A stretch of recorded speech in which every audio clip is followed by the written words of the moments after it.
Welcome. My name is Sarah, a trauma recovery coach with Full Circle Wellspring. This is your Wellspring Wednesday. Let's tap into our inner wellspring today. This week, I want to discuss compassion.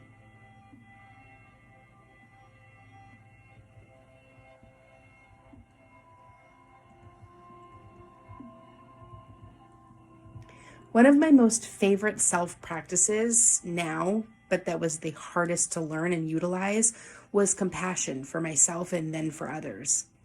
The dictionary defines compassion as sympathetic pity and concern for suffering and misfortune. As a trauma survivor, once you are able to fully recognize what sufferings and misfortunes you have endured, you can start to realize how much compassion you deserve. Once you can see your inner suffering and really truly see it, you will begin to understand how important this self-compassion thing is. If you heard your own story of trauma or abuse from a friend, you would immediately grasp how much compassion they are due.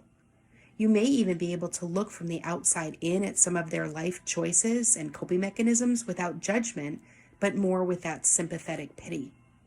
You may want to hug your friend or cry with them, feel angry at their abusers, and try to help your friend heal. You see, compassion is a motivating factor in how much care, grace, and love we give to others. Self-compassion, when truly felt in our being, is a motivation to give ourselves allowance for failures and to give ourselves kindness. That is what is so powerful about this practice. It also makes it the most difficult.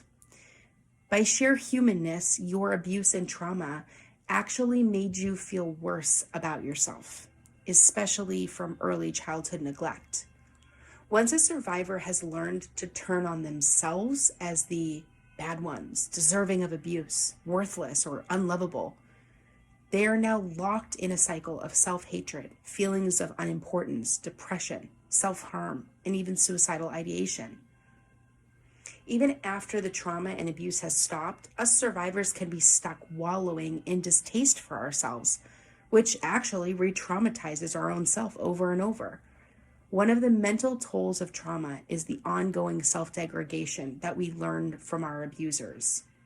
So having a felt sense of compassion, truly understanding what happened to you and allowing yourself to feel pity for yourself, you can begin to repair all of those fears, the maladaptive coping skills, and the mistrust that you have for yourself. Embodying self-compassion literally unclouds your judgment of yourself. Imagine being in a grocery store and you see a young woman rushing around, paying more attention to her phone than the direction of her shopping cart. She stops in the middle of the aisle to text. She looks lost and disheveled, seemingly not seeing all of the other people around her that are trying to get by. You'd be annoyed, most likely. You'd want to tell her off as you pass. Oh, I've been watching you since produce. You're knocking things all over the place and getting in everyone's way. However, if you really watch her and you actually take time to see her, maybe you'd realize the tears in her eyes. It turns out that she's running around quickly to find some dinner for her children after leaving the hospital where her mother just passed away. She's stressed. She's got family texting and calling her, yet she still has to get dinner for her small children waiting at home. Once you can know her pain and her suffering, your whole perspective on her annoying behavior starts to change in you. Now you find yourself feeling badly for even being frustrated with her in the first place. Now you want to help her or give her some encouragement, maybe a hug. Maybe you want to pay for her groceries or tell her you know what she's going through because maybe you've lost your mom too. That's why compassion is transformative. That shift in how you perceive someone who's been through something, that's where you remember your humanness and how you would feel if you were them. Judgment ceases and powerful concern, care, and love come rushing in. Now, apply that situation to yourself, to your traumas, your abuse, neglect, your hurting self. Sit with that and feel it in your bones. How can we learn to love ourselves? Self-compassion. How can we be motivated to seek therapeutic help? Self-compassion. How can we be gentler with ourselves as we heal? Self-compassion. When will the cycle of self-hatred and self-blame and unworthiness be broken? When we learn self-compassion.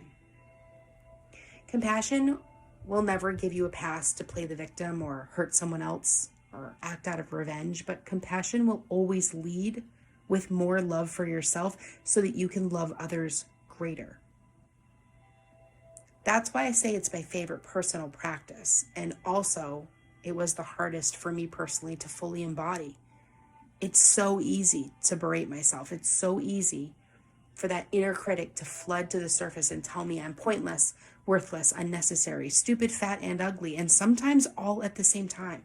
And then my learned self-compassion practice bubbles over all of those voices, all of that noise, comes to my rescue to remind myself that I am a work in progress, that I am learning and growing, that I'm not just doing the best I can, but that I'm doing a damn good job. A compassionate wellspring inside of you will flood out all of the neglect, the emotional abuse, and all the other learned mechanisms that are still trying to hold you down. It's tough to learn fully, but it is easy to start. Try by filling your tank every morning with some compassion before you're annoyed with yourself, before you're triggered or stressed out. Try some things like kind talking, self-affirmations, looking earnestly at yourself in the mirror, hugging yourself, doing one nice thing for yourself, or even just closing your eyes and envisioning warmth and love surrounding your body. You'll then spend the day with this friend on your side, helping you battle the forces of evil that are trying to be annoyed with you, that are trying to make you hate yourself and make you feel like nothing.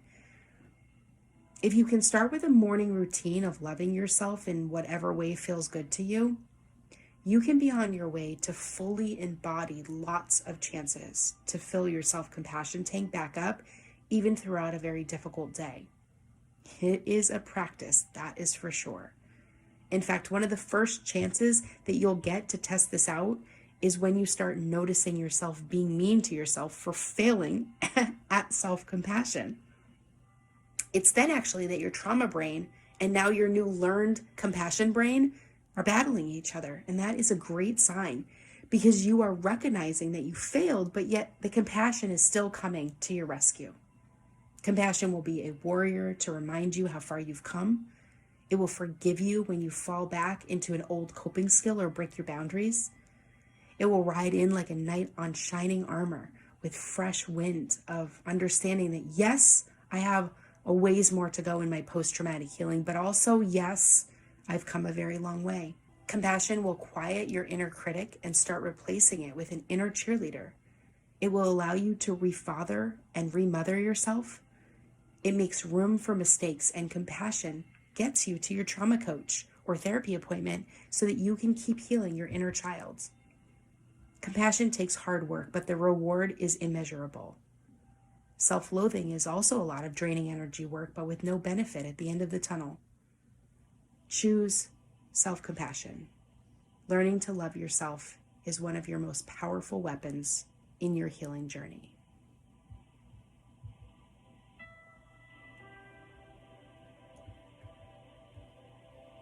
Thank you for joining me for this week's Wellspring Wednesday. For more info, resources, support groups, classes, one-to-one private coaching, and more, visit fullcirclewellspring.com. For the latest info on schedules and updates, follow us on Facebook at Full Circle Wellspring. All other media, social links, blogs, and show notes are posted in the episode guide below. Until next time, be well, survivors.